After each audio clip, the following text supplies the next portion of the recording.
Hi everyone, it's Melinda, and I have been going mask crazy for the past couple of days, getting ready for Halloween.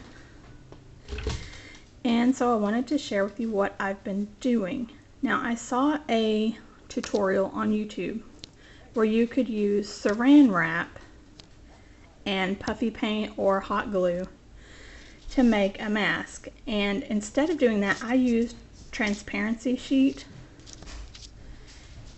and puffy paint to make the black part, and then I fussy cut around the whole thing. The lighting in here is really bad. And then I colored in sections in gold, added a lot of rhinestones everywhere, and then added a gold string. And because I left the transparency, it's not really flimsy, but it is, you know, it's going to form to your face. It's not hard. I added some black feathers, black flowers, and then some white and gold roses. So this was just, you know, I was trying it out to see how well the tutorial would work. And, I mean, it works. It's not, you know, it's going to form to your face, so it might not look exactly like this when you put it on. So that's the first one. Whoops. Try not to mess it up as I set it to the side. And then I went to Michael's and I bought, oh, my feathers are not agreeing with me. I bought one of these plastic masks that has the little piece that sticks up right here. You can't see it right now, but you can tell it's a plastic one. And I added some lace, decoupaged it on, and then some glittery trim that I got from the $1.50 bin at Michael's around the eyes and then here around the bottom. This top is just the actual edge of the lace. This is that little piece I was talking about that's sticking up, and then I had just bought well, I guess I would just put them up. It's the little sheet of this color pink and light pink rhinestones that's in the $1.50 bin. And there's different sizes, so I just made a little design there and then put some feathers going up. And then it has these white, and I'm thinking about painting these black. I just don't want to mess up anything else, so I should have done that before. And then this is some more trim that was with that black shimmery lace.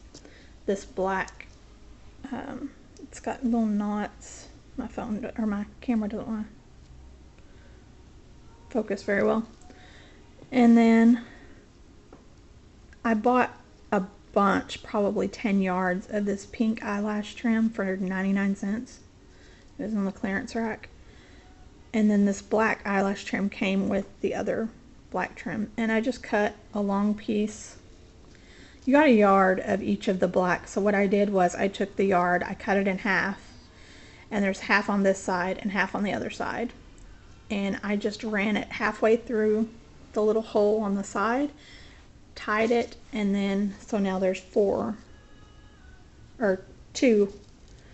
of everything hanging down, and it also hangs down on the other side. So there's that mask, and this one is hard, so it's gonna fit right, and the white strings are what you tie it on with. And then my son always does Hollywood Undead masks for Christmas. He started this last year, and Halloween. Oh yeah, not for Christmas, for Halloween, sorry. But last year we did, I think it was Johnny 3 Tears. It was a blue mask with an orange butterfly and a 3 on it. I may be able to post a picture at the end of this of last year's mask. But this year he wanted to do a gas mask, one that lights up and everything, and I didn't have time. So I told him next year. This is Danny from the band, and I just bought one of the plastic masks at Michael's, and I tried the colors on the inside first I have some of that liquid gold paint, and I painted it with that, and it was too orange. It was like a copper color. So then I took 14 karat gold and went over the top of that, and it brought out more of a yellow tone. So once I got the color I wanted, I went ahead and did that. Before I did that, I took some gold glitter paint in a bottle, and I made the cross. I drew it out, and then I went over it with the paint. And I mean, it's not perfect, but you know, it looks like it's welded, so I think it works fine. Once I got that dried, I went ahead and painted everything with the gold that I painted on the inside. And then I mixed the 14 karat gold and some black and brown together and rubbed it in all over the cross and then wiped it off to give it that dark color around them. And then I went back and put a little bit inside the cross. And then I didn't think the cross really stood out enough, so I took just the 14 karat gold and went over the other paint on the cross just to kind of bring it out a little bit. And I think it worked really good. The 14 karat, you can tell it's a little bit more yellow, so it stands out more than the rest of the mask. And I haven't put the band on it for him to hold on his face yet. But so those are the masks I've been working on, and I'm sure I'm not done. I know Bernadette Auntie Bernie is wanting one, and I've started one on the transparency. If I can get it over here, I'll show you. This was actually my first attempt with the transparency, and all it is, I printed out this picture, laid the transparency over and taped it, and then I took black puffy paint and just traced the whole thing. Let that dry, and now I can add my